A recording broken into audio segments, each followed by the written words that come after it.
Sai Sanjeevani hospital, station road, Sitapur. Sitapur का पहला multi speciality hospital, जहां आपको जनरल फिजिशियन, हड्डी रोग, स्त्री रोग, जनरल सर्जरी, नाक कान गला और न्यूरो के डॉक्टर उपलब्ध हैं। साई संजीवनी में आयुष्मान कार्ड धारकों का मुफ्त इलाज और टीपीए कार्ड धारकों के लिए कैशलेस सुविधा उपलब्ध की गई है। हॉस्पिटल में आईसीयू, वेंटिलेटर, बाईपैप व डायलिसिस की सुविधा भी उपलब्ध है।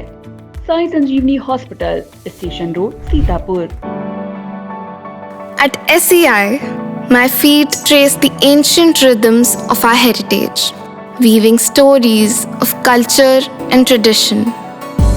Each step is a celebration of our roots and a lesson in grace and perseverance.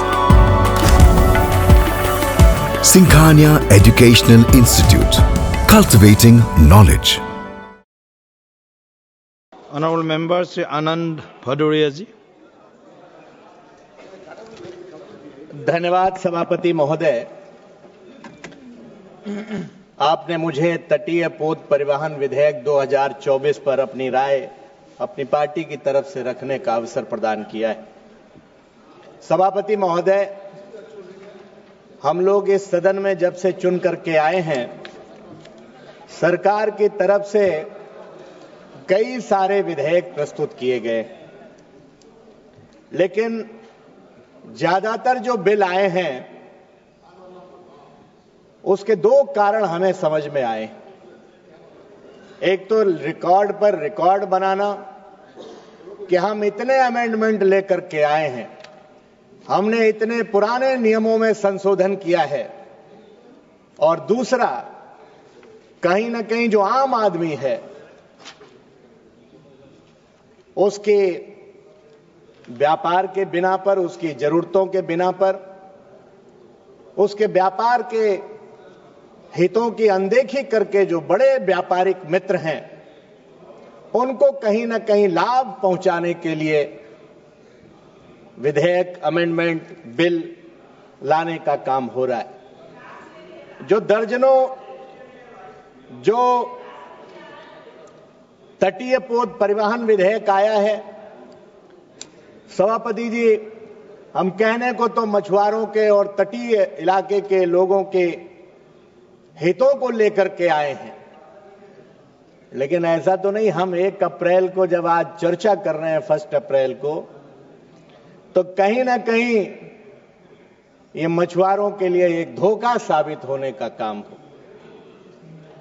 हमने रामचरितमानस में भी, सभापति महोदय, इसलिए जिक्र कर रहा हूं क्योंकि जो मछुआरे हैं वो अगर उत्तर प्रदेश के परिप्रेक्ष्य में हम लोग देखें तो उन्हें निषाद समाज के लोग निषाद समाज के अंतर्गत आते हैं, केवट समाज के अंतर्गत आते हैं। ये वही केवट और निषाद समाज के लोग हैं जिन्होंने मर्यादा पुरुषोत्तम भगवान श्री राम को नौका में बिठा करके गंगा पार कराने का काम किया था और उतराई भी नहीं ली थी, लेकिन आज वो मछुआ समुदाय संकट में है। सभापति जी, देश के समुद्री व्यापार, मछुआरों और छोटे जहाज मालिकों के हितों के साथ एक बड़ा खिलवाड़ हो रहा है। इस बिल में कहा गया है कि भारतीय स्वामित्व वाले जहाजों को लाइसेंस की जरूरत नहीं होगी, लेकिन यह सिर्फ एक छलावा है, क्योंकि जब आप विदेशी कंपनियों को भारतीय तटीय व्यापार में शामिल कर रहे हैं, आंकड़े बताते हैं कि भारत का 95% अंतर्राष्ट्रीय व्यापार समुद्री मार्ग से होता है, लेकिन हमारे पास अपने जहाजों की तो संख्या नगण्य है। सभापति जी, अपने जहाज हैं ही नहीं, तो फिर सरकार विदेशी जहाजों को भी तटीय व्यापार में लाने का काम करेगी, और जिससे भारतीय शिपिंग कंपनियों का व्यवसाय चौपट हो जाएगा। क्या सरकार को अपने जहाज बनाने पर, अपने जहाज लाने पर काम नहीं करना चाहिए था? कबीरदास जी ने कहा, जिन खोजा तिन पाइया, गहरे पानी पैठ।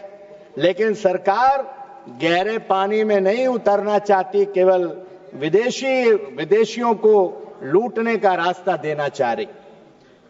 इस बिल में सर्विसेज को तटीय व्यापार में शामिल किया गया, जिसमें तेल, गैस की खोज, समुद्री शोध जैसे काम आते हैं, लेकिन मछली पकड़ने को इसमें शामिल नहीं किया गया।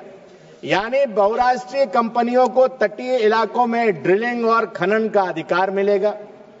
भारत के लाखों मछुआरों के अधिकारों की अनदेखी होगी।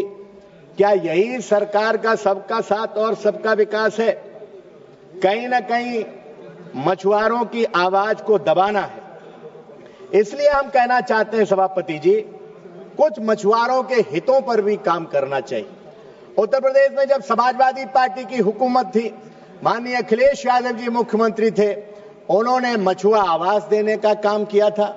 मछुआ समुदाय के केवट निषाद समाज को उन्होंने तालाबों के पट्टे देने का काम किया था, उनकी पेंशन देने का काम किया था।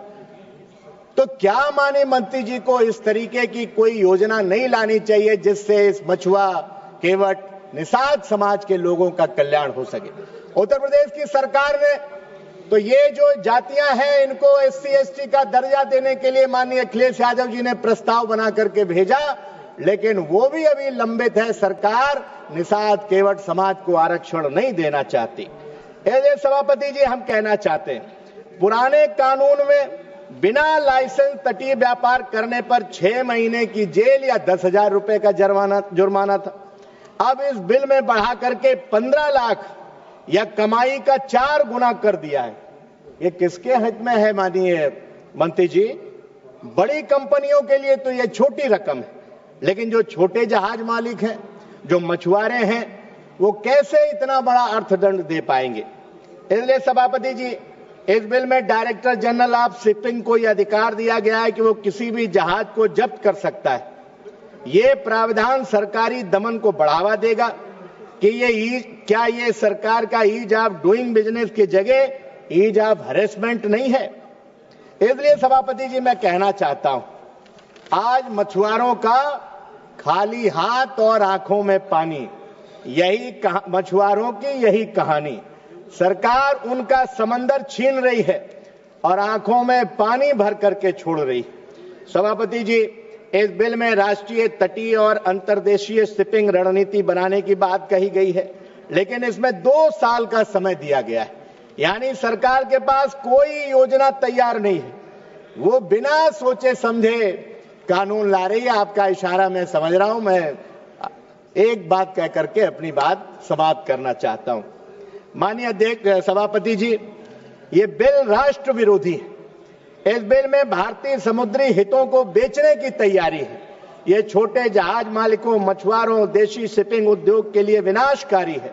मैं सरकार से मांग करता हूं, इस बिल को तुरंत वापस लिया जाए, इस पर व्यापक विचार विमर्श किया जाए। अगर सरकार ऐसा नहीं करती है तो यह साबित होगा कि सरकार विदेशी कारपोरेट के एजेंडे पर काम कर रही है।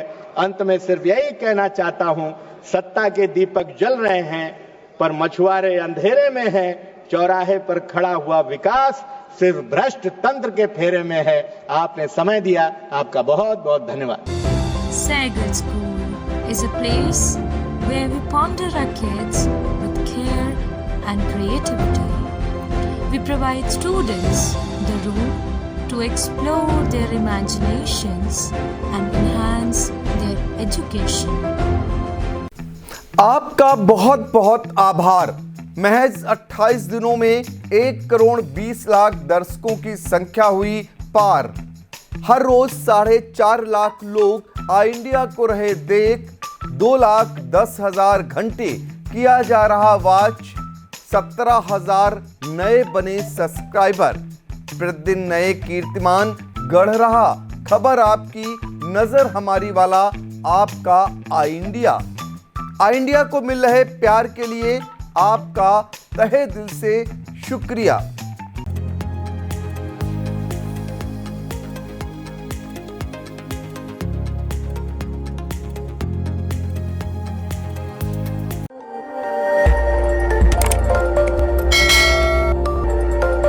खबर आपकी, नजर हमारी। देखते रहिए आई इंडिया।